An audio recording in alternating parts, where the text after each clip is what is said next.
grab your favorite beverage, kick up your feet as you ascend with me into the joy portal of soul reflections, fresh perspectives, fun ideas, and wisdom. Light to light and heart to heart. Smile and breathe even deeper as together we will soar above the perception of all hurdles and shine brightly as the light we are.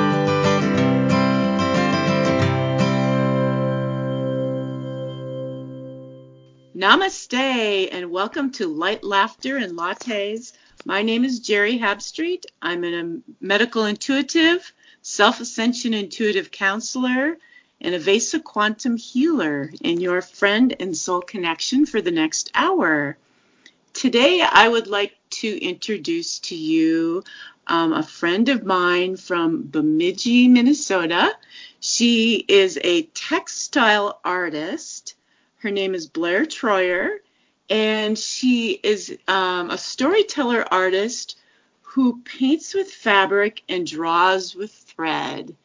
And I am so excited to have her here with us today because I believe she's like just at this place of explosion of creation energy into like the truth of what one of the things she came here to do, to express. And it's so timely right now because we are at that time on our planet when so many people are awakening to their passions and are awakening to their truths. And we've had so many up-level moments. We just had one yesterday. And so it's igniting people to step out and really find themselves and really find their joy.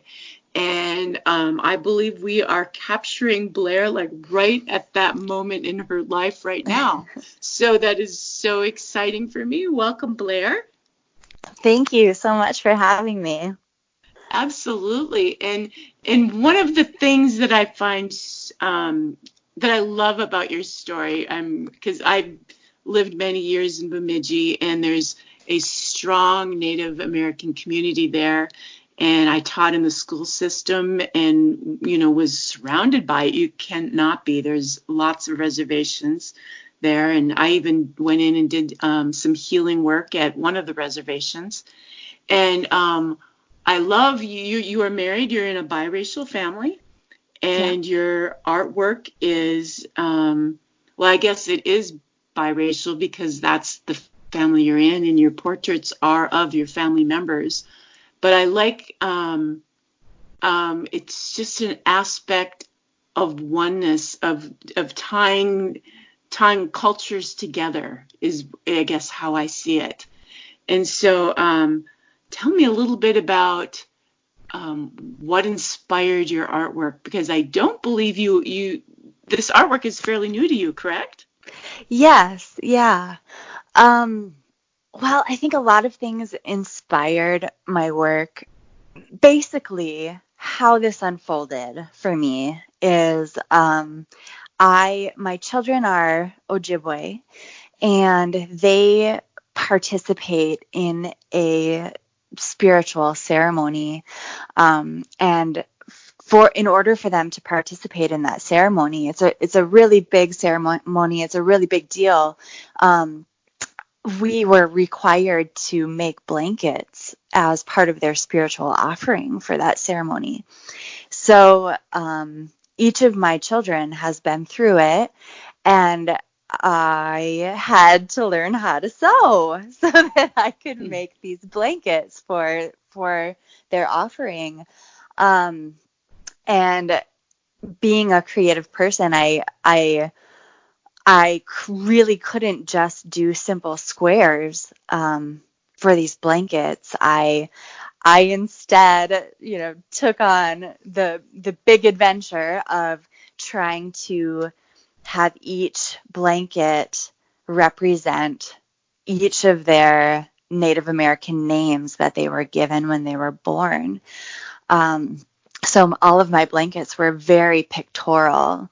And as I made them, it was a very spiritual process for me making them because of why I was making them.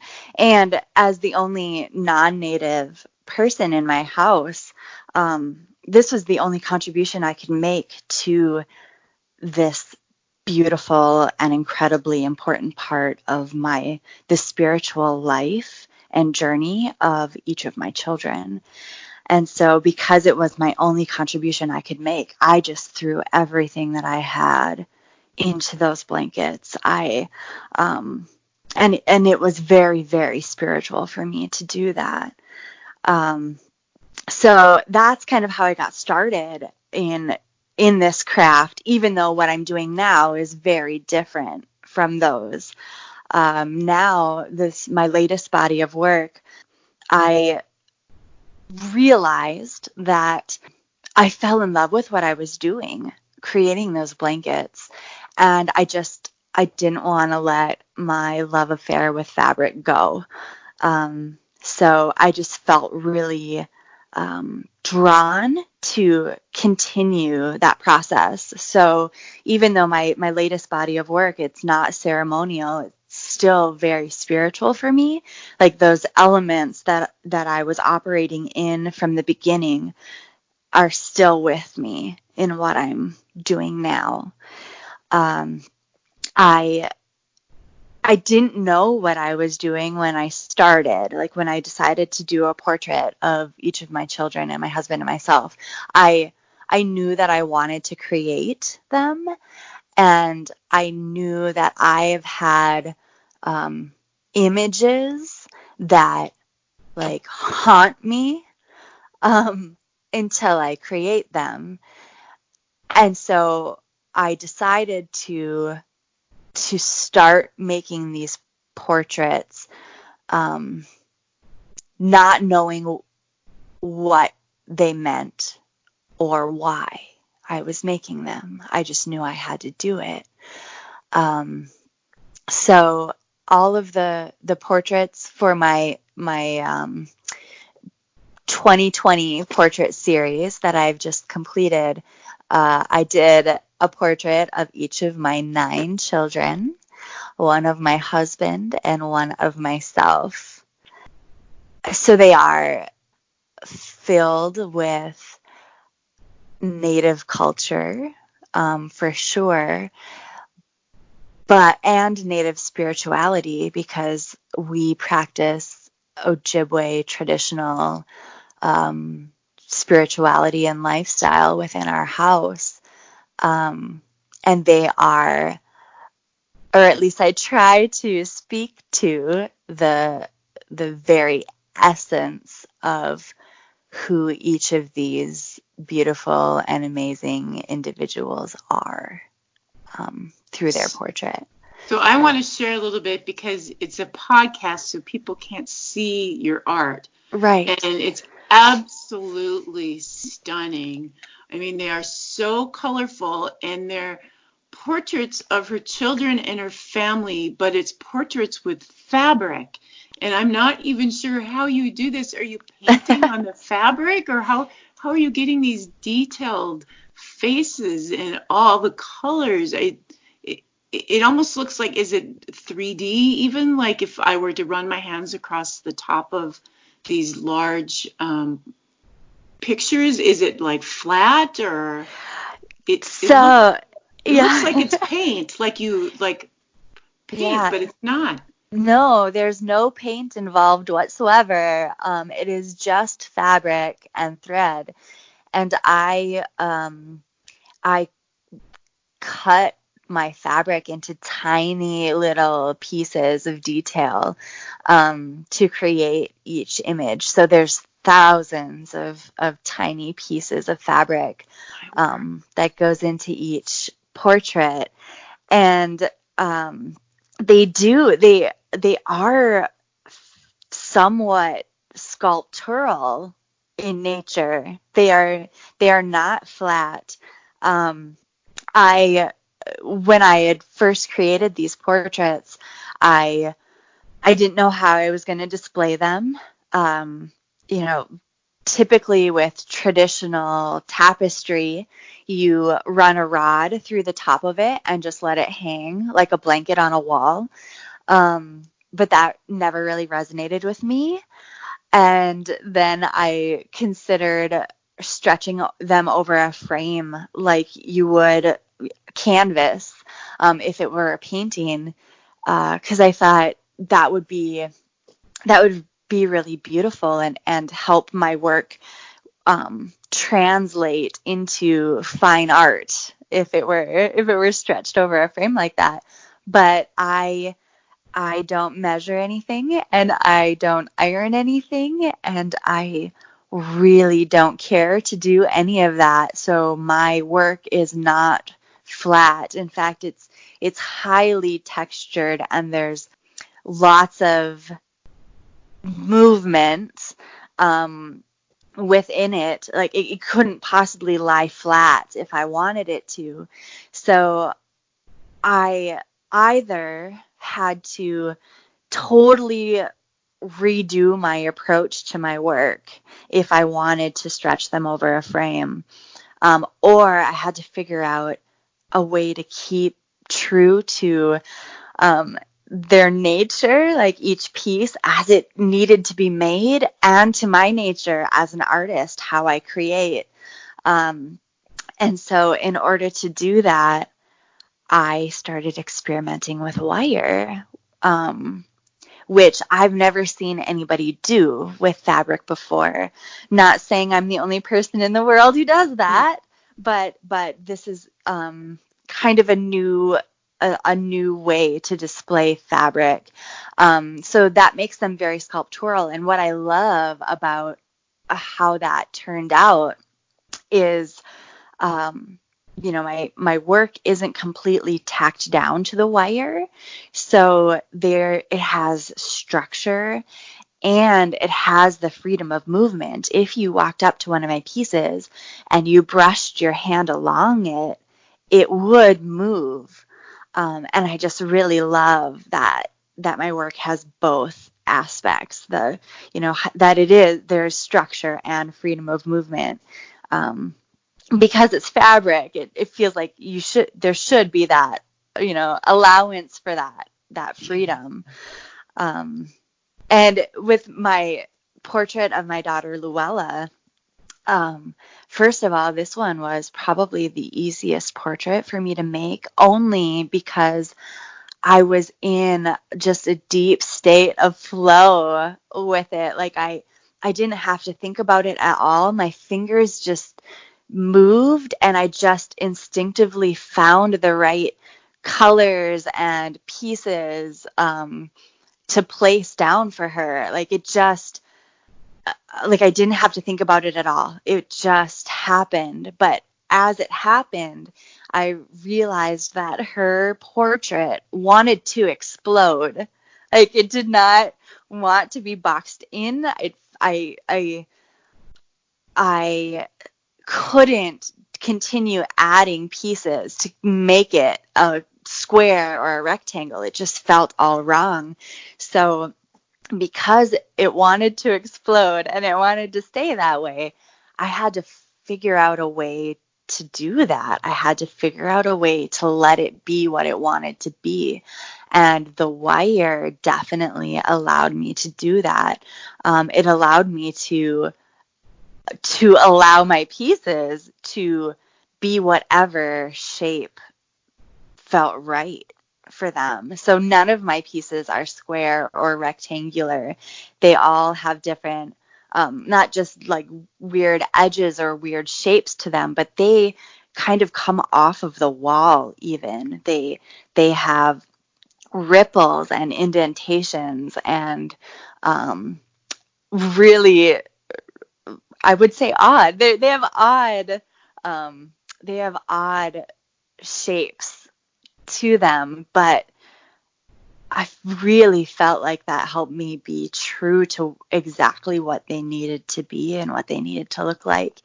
And there wasn't any like conscious thought that went into that. Like I don't feel like it was a decision I made to have them be sculptural or oddly shaped or explode. Like Right. something else decided that for me.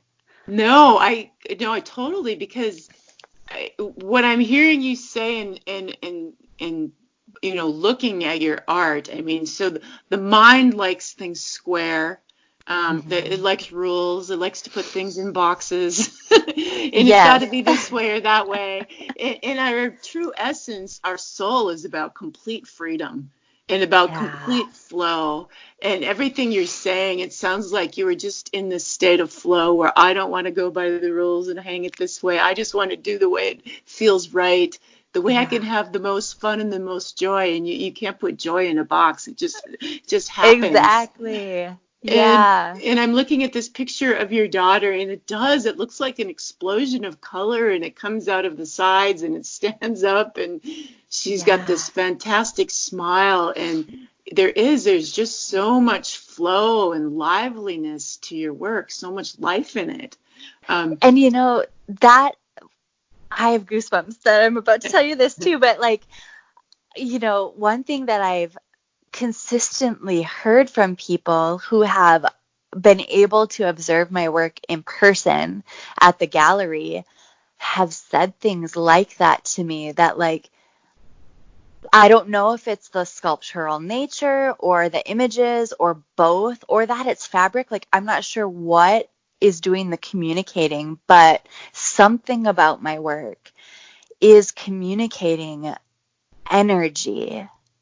And several people who don't know each other have sent me messages about how my work feels like it's alive and it's yeah. haunting, and they get chills walking by it, which I never expected.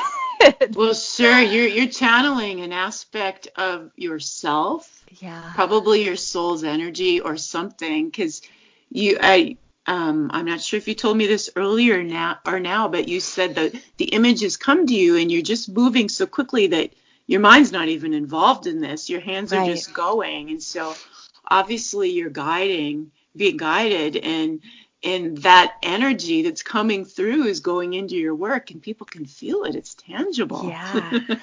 And I do like one thing that's been really interesting too with people observing my work, and I do think it speaks to it on this like energy level, is when people tell me which one their favorite is, that person, if I know the person, that person usually has a very similar personality to that child of whom's portrait they feel most connected to. Yeah, well, that makes total sense to me. Yeah. Yeah, Yeah. yeah, yeah. We tend to attract, the things that are similar. We're attracted to those kind of things. So, Yeah. because life is a mirror. We're Right. constantly getting reflections of ourselves in different things. So, Right. But it just kind of like blows my mind that it's not even necessarily like the images don't necessarily tell you my child's personality, but that child's essence or personality, or just so much about who they are is shining through my work. Like I think people feel it. oh, absolutely. Yeah. Yeah, I can feel it looking. I'm not even there. I can feel it looking at it on the computer. So, yeah, no, absolutely. So tell me, when you finish a portrait like this, and Mhm. I have a couple questions. Yeah. How are you getting the faces? You've got these detailed faces. Are those little pieces of material that Those that's are, carving yeah. the portrait of their face? Yes, yeah, those are tiny pieces of material. And I really like to use batiks, especially for faces or just like skin tones in general, because a batik fabric has like a very like hand dyed feel, and there's lots of different little nuances in the fabric. So if you open, a 12-inch by 12-inch square of batik fabric, there's like no part of it is the same. It's all like colors like blend into each other, or they change from a light shade of that one color to a dark shade. Like there's lots of really cool stuff happening. And I'm drawn to using those in my work because, so for instance, if I'm creating somebody's cheek on their face, if I use too many different little pieces of fabric to create the cheek, the texture gets all crazy, right? Like it gets to be so much texture that it no longer conveys the smoothness of what a cheek feels like. So I have to like scour my fabric for the right kinds of details that I'm looking for, so that I don't use too many tiny pieces and throw the balance all off on somebody's face. But yeah, it is all tiny particular pieces of fabric that I've had to like scavenger hunt to find in order to create the effect I'm trying to create. Well, that's amazing that you can do that, because it looks like you've painted their faces onto a canvas, but it's not painted all. It's little pieces of fabric put together, sewn. That's what you sewn together. Yeah, sewn together. Oh my gosh! And then I use thread. Like I've totally fallen in love with thread too, because you can buy it in like a million colors, and it's so I use thread to draw finer detail than to yeah. Oh my gosh. So how long does it take you to do one of these? Like your daughter? A long time. I can imagine. Yeah. I think part of the reason it takes me so long is because I am new to this. I'm self-taught. Nobody taught me how to sew. I've taken 2 art classes in my life. One was a drawing class and one was a painting class. So I'm experiencing a very big learning curve here, trying to create the images in my mind. So that is part of the reason it takes me so long. A second reason is, what I had just described, that it is a scavenger hunt for me, trying to find the right fabric. Like if you're a painter, you can make colors that you want. You know how to make the exact color that you want. But for me, I don't have that luxury. So I do have to spend a lot of time looking for what I think will work. And sometimes I'll get it home and I'll place it there, and the color is so wrong because it's changed out of the fluorescent lighting from wherever I bought it to where I am at home, But that's also like a really fun part of the process, is exploring fabric and touching fabric and, seeing all of the possibilities out there too. Well, and this is, no one taught you how to do this. From your knowledge, you created this type of artwork. It's possible. I have not seen everything that everybody's ever made out there in the world, so I really hesitate to adopt that term innovator, but other people, art people, are using that term to describe me. And going back just quickly to talking about how long it takes me to do this, one of the things I did want to say is, I think the least amount of time I have spent on one of these portraits was around 200 hours. And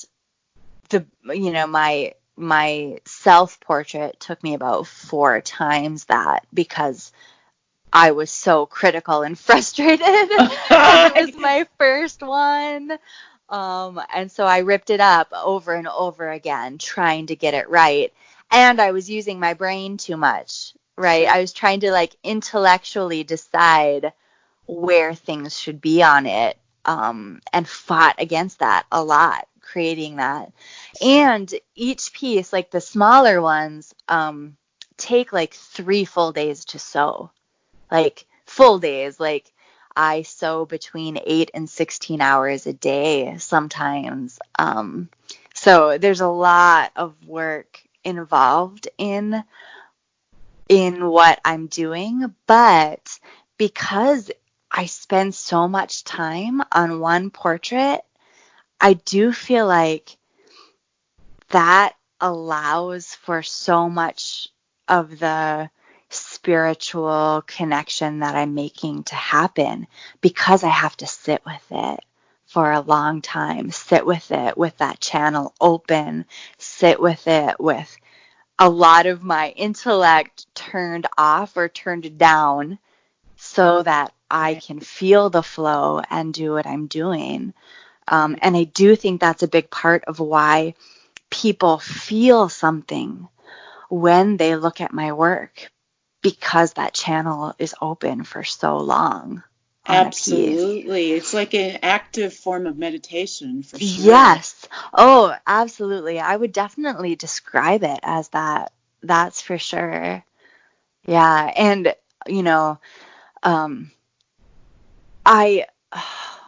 so when I made these, I just knew that I had to make them. I think I had mentioned this earlier. I have images that like haunt me. And I don't know why. I don't know why they just keep coming up. But I decided that I wanted to and needed to explore those images in art. So when I started making these, I started because I knew I had to. Like I felt the need to make them. But I didn't think about what I was trying to say with my work at all. Like the images were like dreams, like when you have a weird dream that you had, and then you wake up and you're trying to understand what that means to you. What is it trying to communicate? Or what is your subconscious exploring? Well, that's what these images were like for me. I didn't know what they meant until after they were done. And a lot of times the meaning, actually in all cases, the meaning would come to me in layers or like waves over time. So I would have to sit with that image that I made for sometimes months before I felt like I got a good understanding of what that piece was trying to communicate.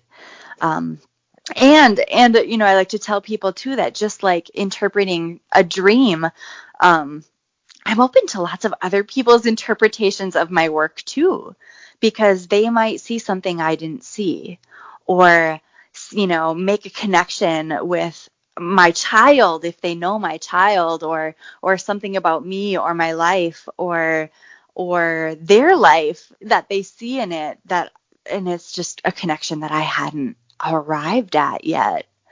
I'm very open to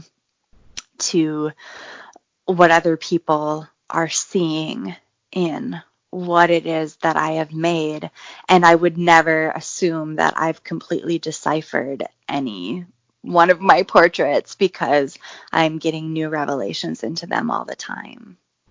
Oh, well, I'm just like so blown away that you were never an artist and you can sit down and make it. I mean, I know your son. I taught him at school, and you can completely make a beautiful piece of art that looks exactly like him out of little pieces of material, and even the highlights in the hair and the highlights on the face. And oh my gosh, were you a drawer? Could you draw before? I could draw before. Yeah. Oh, okay. Yep. So I've explored lots of different forms of artistic expression.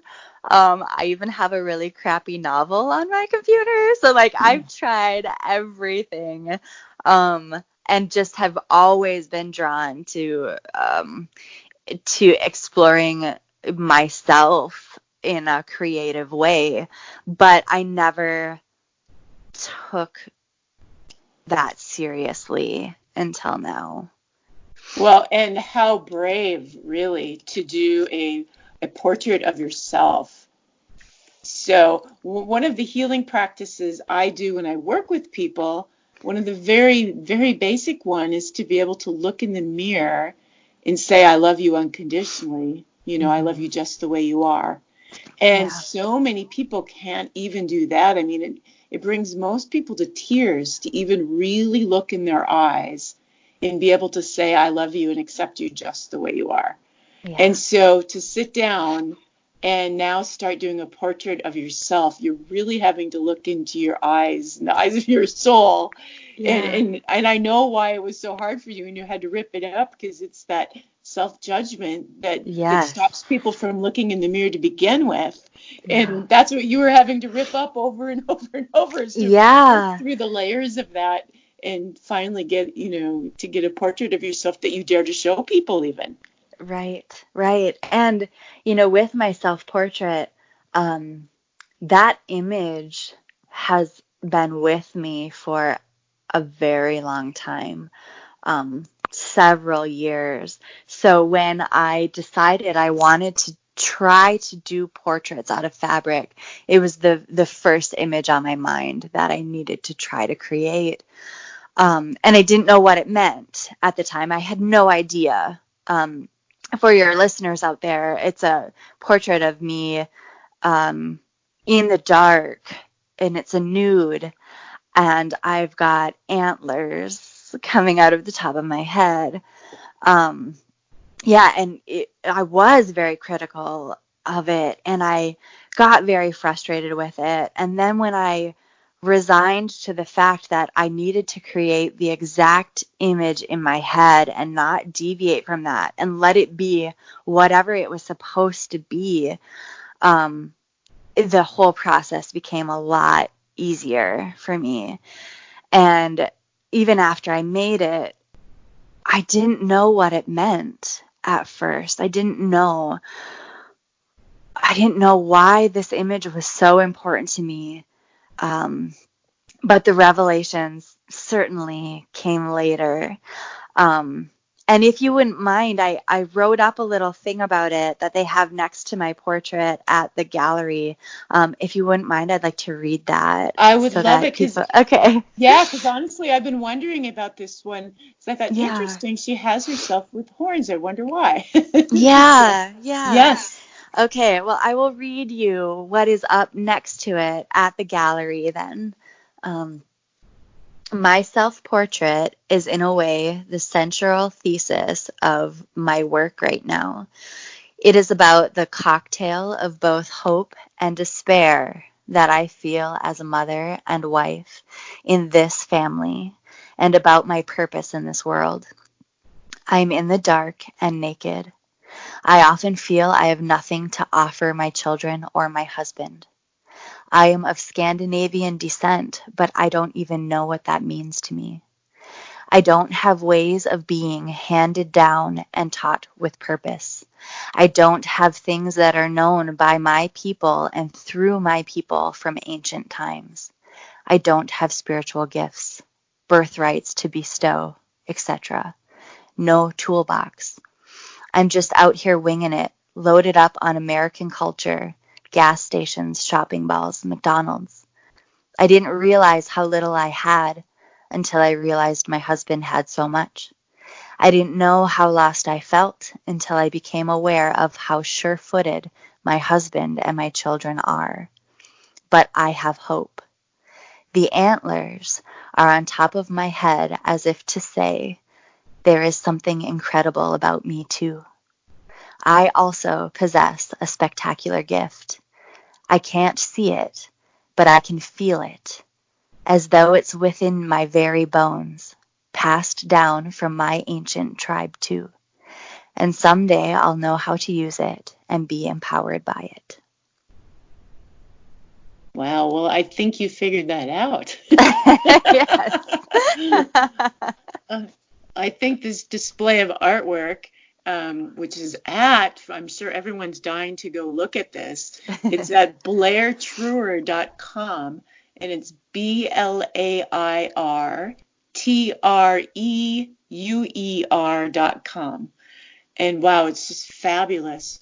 We're going to take a little break here, and then when we come back, I want to talk a little bit about your family. Okay. Okay. Okay.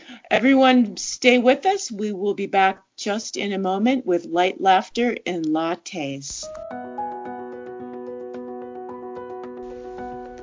Are you ready to make joy and well-being number one in your life? Are you ready to live the life you've always wanted to live? Then you have found the right place. Joyful Living, Avesa Quantum Healing Center. Hi, my name is Geri Habstritt, and I've been an Avesa medical intuitive, quantum healer, and self-ascension intuitive counselor for 10 years, and have mastered the many tools of self-ascension to assist you to live your best life ever. Are you needing assistance with emotional or physical healing? How about a medical intuitive scan, EFT, or an Avesa chakra balance? Do you have repetitive issues that keep reappearing time after time? How about a cosmic life regression session? Are you wondering what your unique gifts are and wanting some deeper insight on your life? Or maybe you are getting ready to make some big decisions and you want guidance. How about an ascended numerology reading? Maybe you are unsure what you need. That's okay too.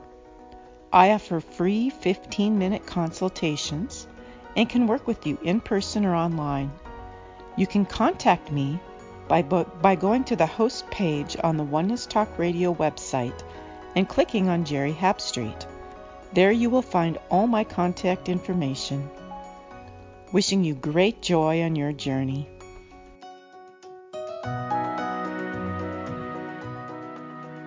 Welcome back to Light, Laughter, and Lattes. My name is Geri Habstritt, and today I have with me Blair Treuer, and she is a textile artist, described as a storyteller artist that paints with fabric and draws with thread. And we were getting into all the lovely details of this art process that she does with, oh gosh, thousands of colors of fabric and thread that she created on her own process of expressing herself and creating art. And she does portraits of her family. And what I'm really curious to ask, Blair, is what does your family think when you're done with the piece? We talked about you doing you, which was fabulous. What do they think when they see a piece of artwork, like your daughter, this colorful explosion and birds coming out and the smile on her face? What did she think when she saw that? Oh, I think my children feel like rock stars right now. Because all of their faces are up at the gallery, and where the gallery is located in Bemidji, it's got these huge windows, and it's the middle of winter right now, so when you drive by at night, my work just shines brightly through these windows, and everybody can see it. It's on the main drag there in Bemidji.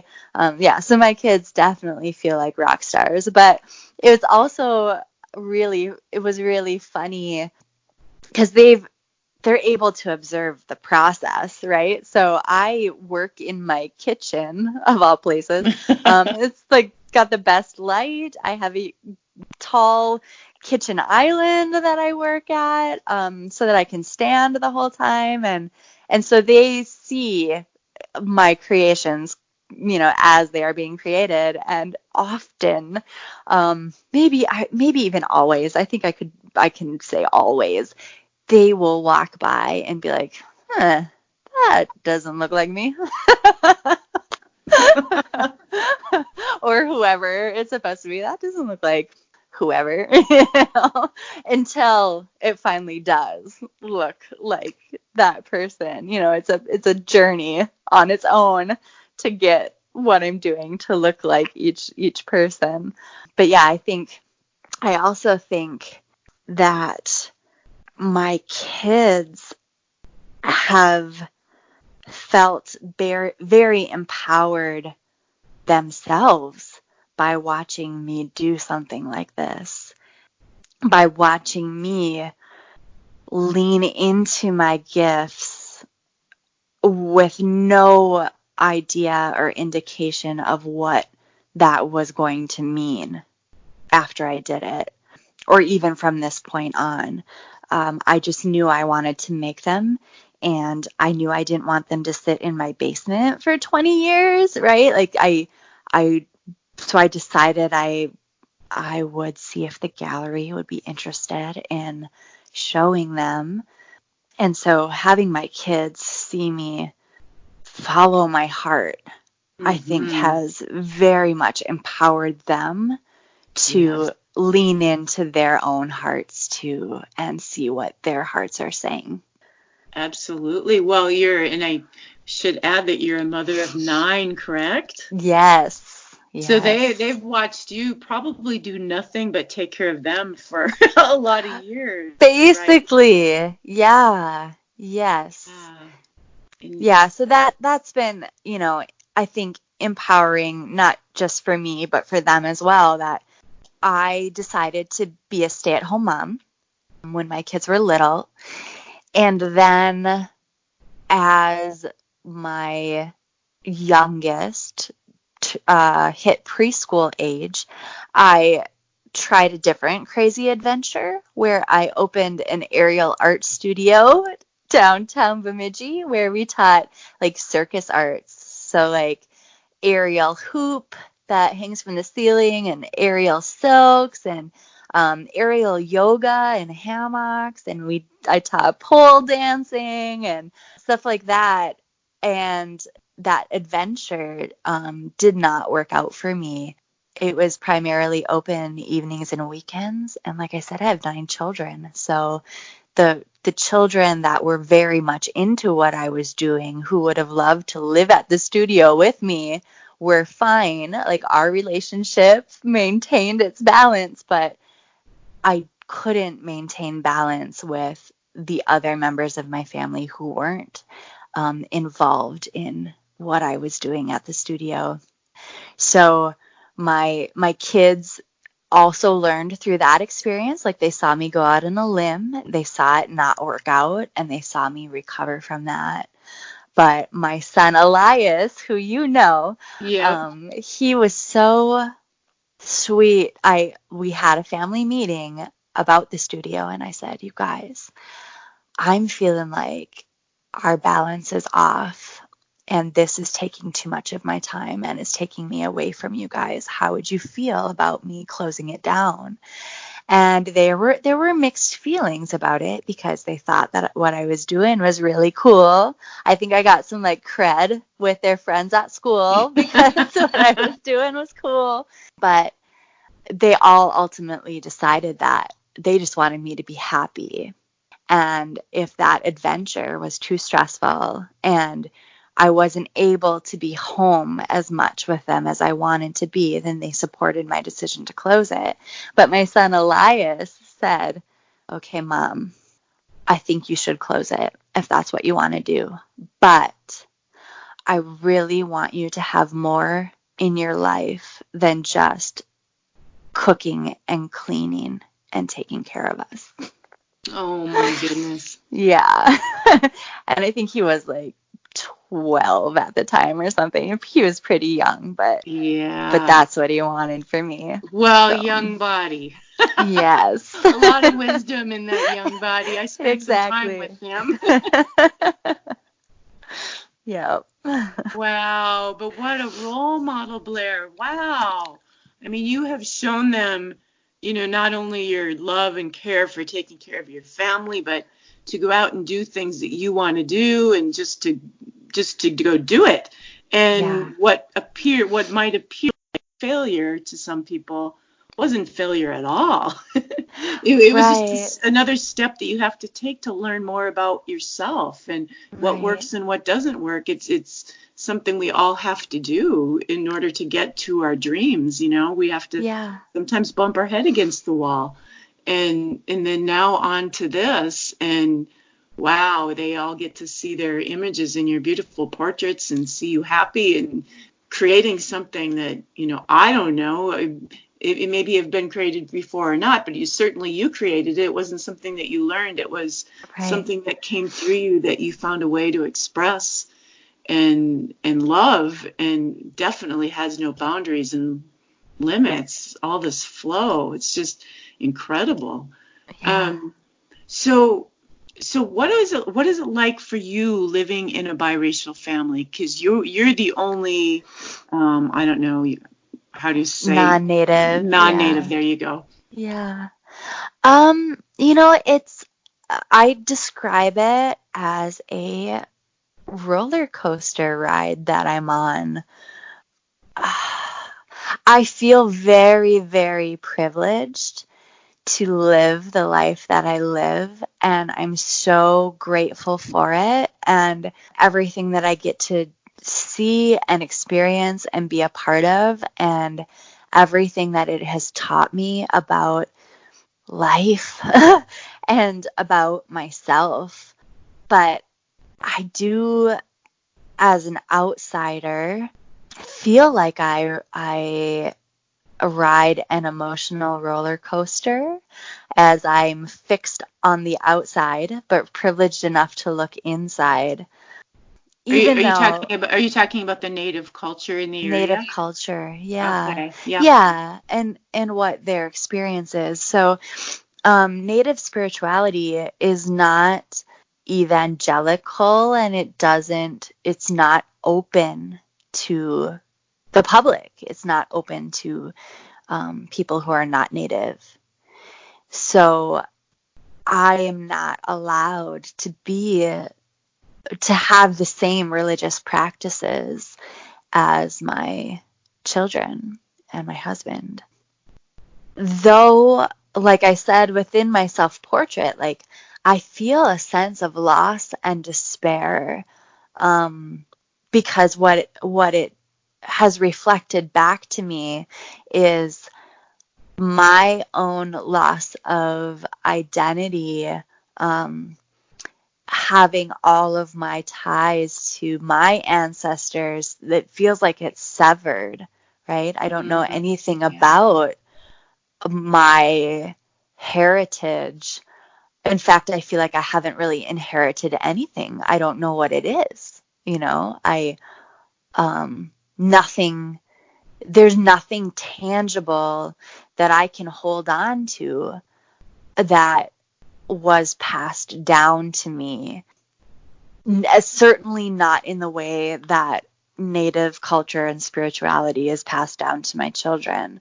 And the beauty that I've seen, and what's I think hard for people who aren't in the position that I'm in to see, is for Native culture, for my family who practices traditional Ojibwe spirituality and culture, those things that you would typically use to define culture, like traditional clothing and food and music and stuff like that, language, those things, for them, they're not just like these superficial identifiers of a culture.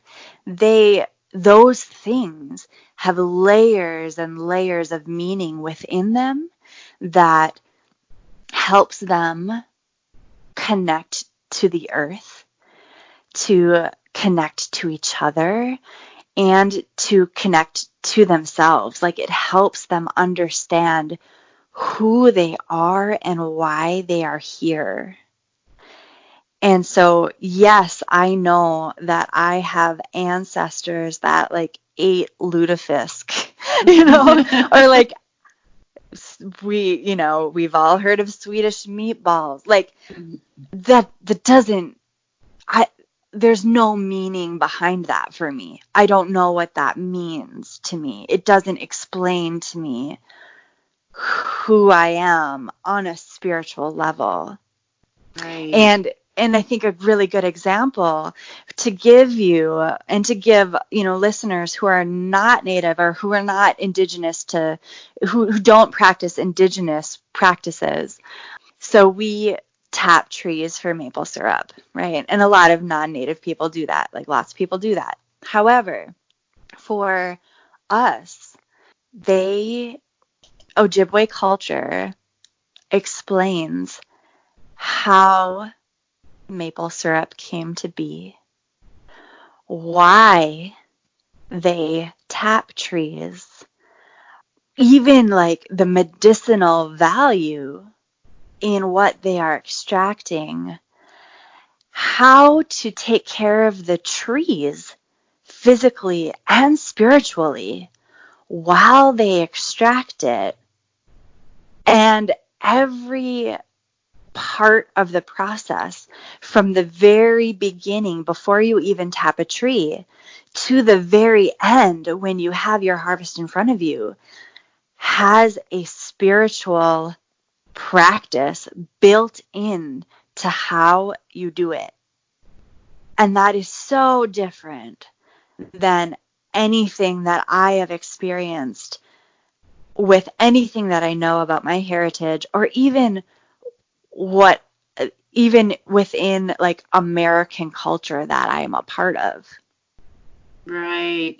Well, what it feels like to me, I mean, the Native Americans, and not only the Native Americans, so many of the I've been to Guatemala and Ecuador, and so many of the indigenous people hold such a sacred energy for the earth. I mean, it's as if they are the earth themselves in living form.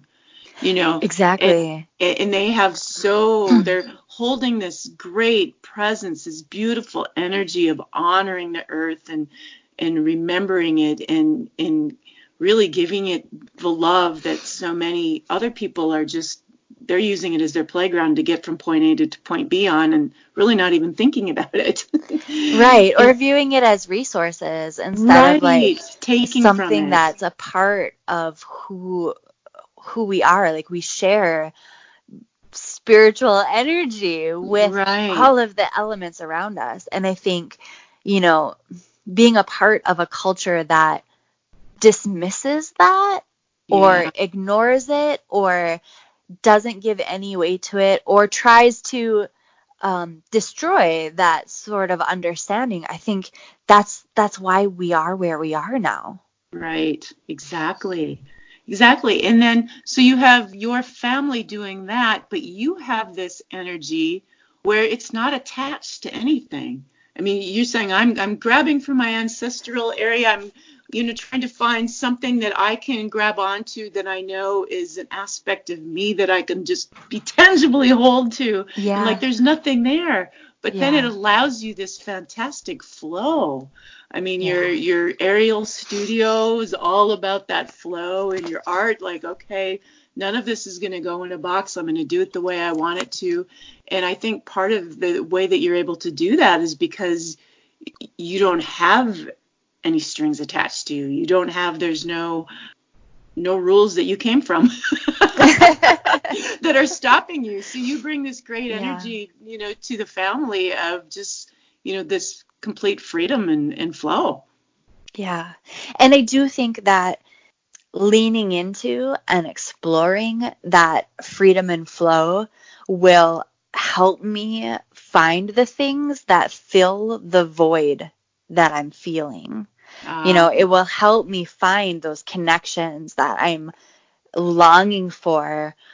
At least I hope, like I do feel like I'm naturally tapping into something, even if I don't have the construct or framework to explain to me what it is yet.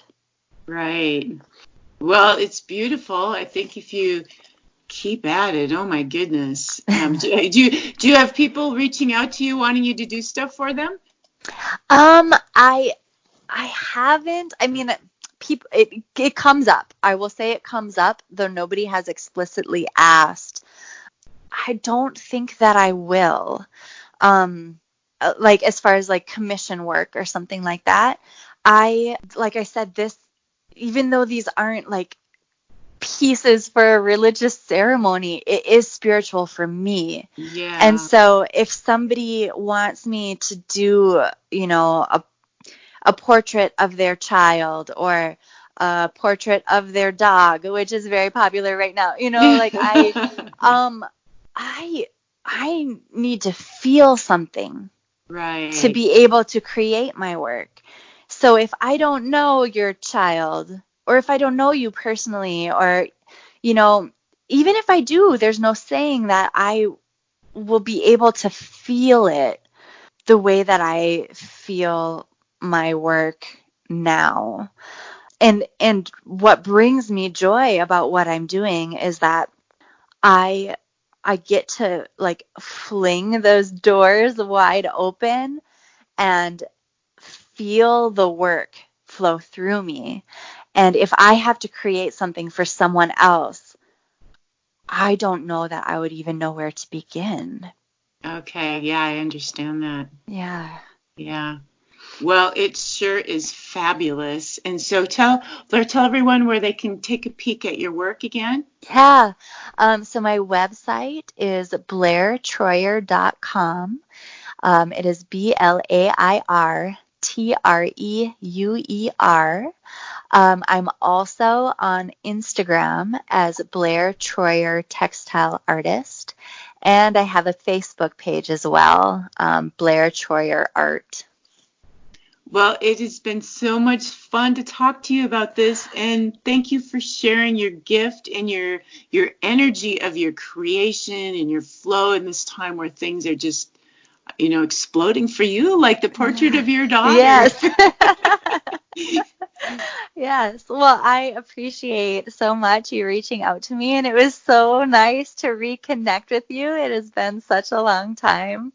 And I just appreciate having this conversation and being able to connect and share with you. I didn't know that this would happen when I made these pieces, but what I feel like is happening right now is when people observe my work, they see my heart, like I'm having heart-to-heart conversations, right? So they see my heart, and then when they share their experience looking at my work, I see theirs. So I just appreciate, the opportunity to do this, and I'm so grateful for all of the connections that I have made with people around my art.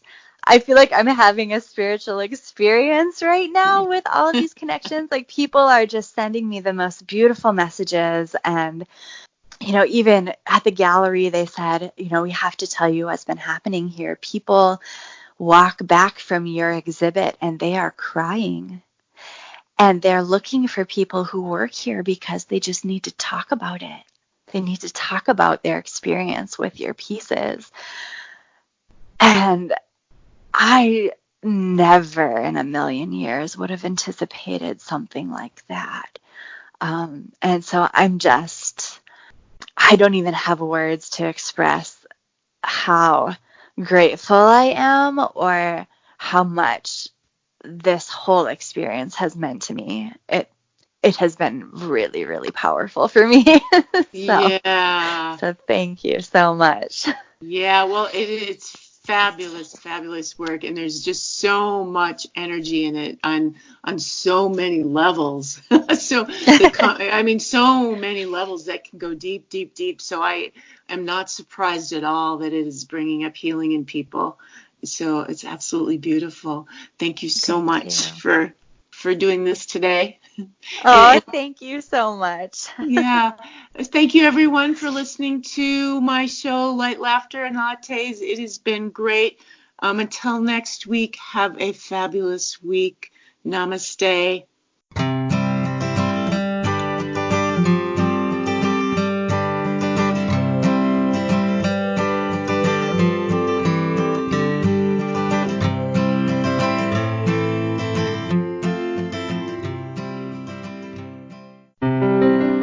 Oneness Talk Radio. Hip, fresh, fun. Tune in to an honest portal of positivity 24/7. Experience unique talk radio from all around the planet, perfectly mixed with music that enchants your soul. Discover oneness moments as you relax into 3 to 5 minutes of divine inspiration. Claim your oneness today. OnenessTalkRadio.com. One world, one voice. Expand your vision.